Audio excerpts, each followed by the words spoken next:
నమస్తే, welcome to our channel. అసలు YCP నేతల పరిస్థితి ఏంటి? ఒక్కొక్కరు నేతలందరూ కూడా వైసీపీని దూరం అవుతున్నారు అన్నటువంటి నేపథ్యంలో నేనున్నాను. జస్ట్ 6 నెలలు బైపాస్ సర్జరీ అయింది నాకు. అందుకే 6 నెలలు గ్యాప్ తీసుకుని పొలిటికల్ రీ ఎంట్రీ ఇస్తున్నాను.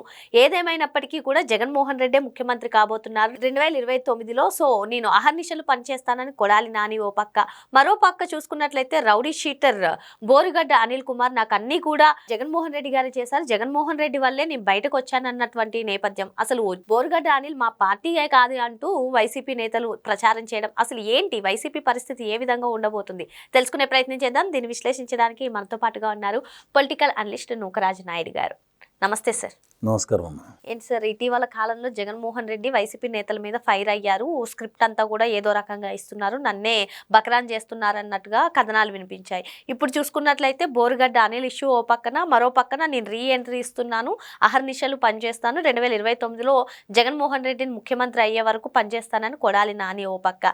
ఏంటి అసలు పార్టీ పరిస్థితి ఏంటి, ఈ నేతల పరిస్థితి ఏంటి, అసలు జగన్మోహన్ రెడ్డి పరిస్థితి ఏంటంటారు? ఏదో రకంగా జగన్ అభిమానం పొందాలంటే మళ్ళీ వీళ్ళు లైఫ్ లైన్లోకి రావాలని ఆలోచిస్తున్నట్టున్నారు. వాస్తవంగా బోరుగడ్డ అనిల్ వీడి గురించి మాట్లాడాలంటే చాలా బాధగా ఉంటుంది. ఎందుకంటే సంస్కారం లేకుండా మనం కూడా మాట్లాడాలి. ఎందుకంటే అంత సంస్కారహీనుడు బోరుగడ్డ అనిల్. ఉచ్చనీచాలు లేకుండా, చిన్న పెద్ద తారతమ్యం లేకుండా, ఆడామగ తేడా లేకుండా ఇష్టానురీతిగా ఒక అడవిలో ఒక జంతువు లెక్క మసిలినట్టు సమాజంలో తిరిగిన వ్యక్తి ఎవరైనా ఉన్నారంటే వాడు బోరుగడ్డ అనిల్. ఇష్టానురీతి దేవుళ్ళ లాంటి పవన్ కళ్యాణ్ గారిని, ఆయన బిడ్డల్ని, తల్లిదండ్రులను కూడా ఇష్టానురీతిగా తిట్టి, ఉచ్చనీచాలు లేకుండా సభ్య సమాజం తలదించుకునేలాగా తిట్టినటువంటి వ్యక్తి బోరుగడ్డ అనిల్. అలాగే కాకుండా మాజీ ముఖ్యమంత్రి చంద్రబాబు నాయుడు గారిని, లోకేష్ బాబు గారిని, సమాజంలో ఎవరైతే అద్భుతమైన పేరు తెచ్చుకున్నటువంటి గొప్ప గొప్ప వ్యక్తులను కూడా ఇష్టానురీతిగా తిట్టి, ఆ రోజు జగన్మోహన్ రెడ్డి గారు ఇచ్చినటువంటి స్క్రిప్ట్ని మా ప్రజెంటేషన్ చేసిన వ్యక్తి బోరుగడ్డ అనిల్. ఈవేళ ఏదో జైలుకి వెళ్ళి వచ్చిన తర్వాత జైల్లో జైలధికారులు ఇలాంటి మా వ్యక్తుల్ని మారుస్తారంటారు. నిజమేనేమో అనుకునేవాడిని ఇప్పుడు. కానీ వీడు ఎక్కడో మారలేదు, మళ్ళీ అదే పంద, వాడు వీడు భాష. ఎలాంటి శిక్ష అనుభవించినటువంటి బాధ కూడా లేదు, పశ్చాత్తాపం ఎక్కడా కనపడలేదు. ఇప్పటికీ అదే ధోరణి, అదే మాట. కొంతమంది నాయకులు ఏమంటున్నారంటే బోరుగడ్డ అనిల్ మా వైసీపీకి సంబంధం లేదని చెప్పేసి వెంకటరెడ్డి వాళ్ళు మాట్లాడతారు. ఆడవుడు మాట్లాడడానికి నేను ఆ వైసీపీనే, నేను మా నాయకుడు జగన్మోహన్ రెడ్డి చెప్పినట్టే నేను చేస్తానని చెప్పేసి ఈడంటాడు. వీళ్ళిద్దరి మధ్య ఈ డ్రామా ఇలా మొదలవుతుంది. వాళ్ళలో వాళ్ళకి ఈ గొడవలు ఏంటి? అసలు గొడవ ఏం కాదు, వాళ్ళు డ్రామా ఆడుతున్నారు. ఎందుకంటే ఏదేమైనా ఇలా డ్రామాలు ఆడుతూ వాళ్ళ పార్టీని మళ్ళీ ముందుకు తీసుకురావాలా. చచ్చుబడిపోయింది పూర్తిగా.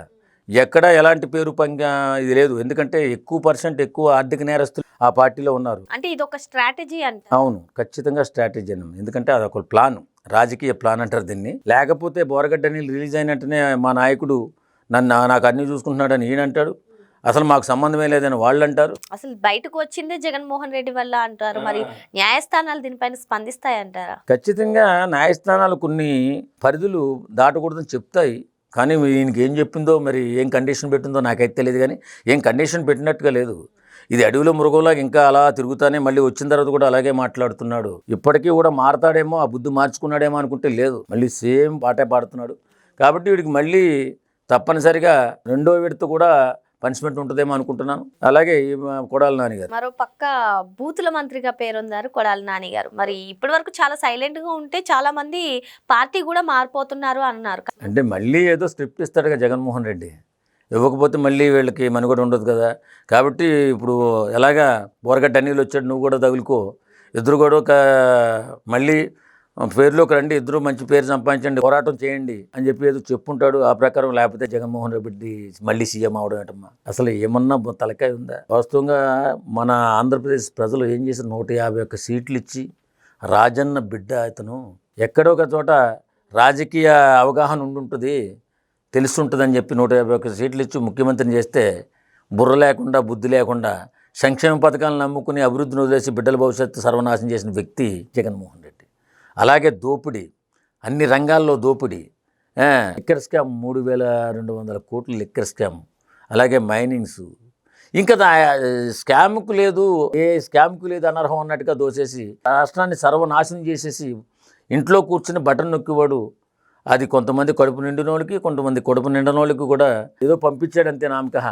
అలాంటి వ్యక్తికి మళ్ళీ వేళ పరిపాలన ఎలా వస్తుంది? ఇప్పుడు వాస్తవంగా కుటుంబంలో పెద్ద ఉన్నాడంటే ఒక కుటుంబం భార్యాభర్తలు ఉన్నారంటే వాళ్ళ బిడ్డల భవిష్యత్తు కోసం వాళ్ళు ప్రాణం పెడతారు.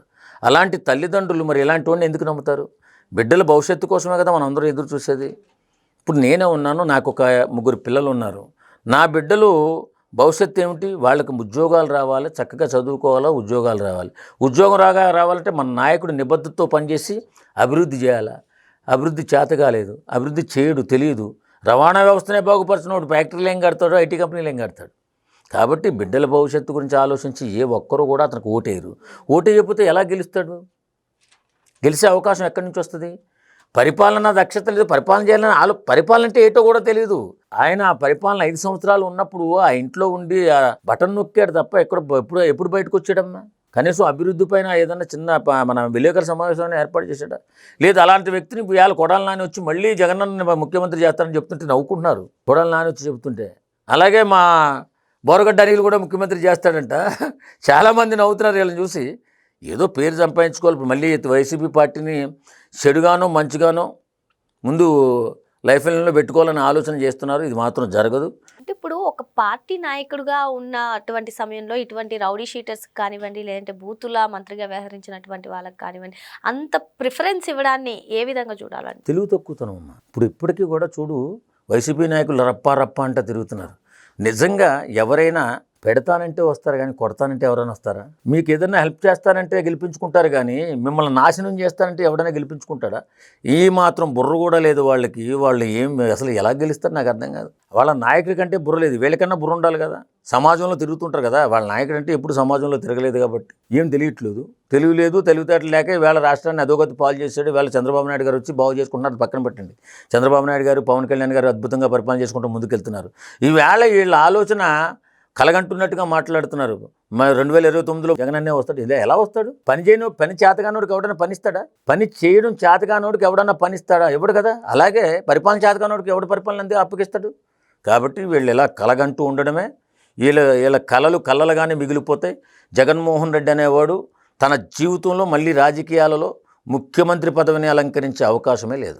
మరి వైసీపీ ఏవైతే కలలు కంటుందో అవి పగటి కలలుగానే మిగిలిపోతాయని, జగన్మోహన్ రెడ్డి మళ్ళీ ముఖ్యమంత్రి అయ్యే అవకాశాలు అసలు కనిపించట్లేదని చెప్పి నూకరాజు గారు చెప్తున్నారు. మరో అంశంతో మళ్ళీ కలుద్దాం. Thank you sir.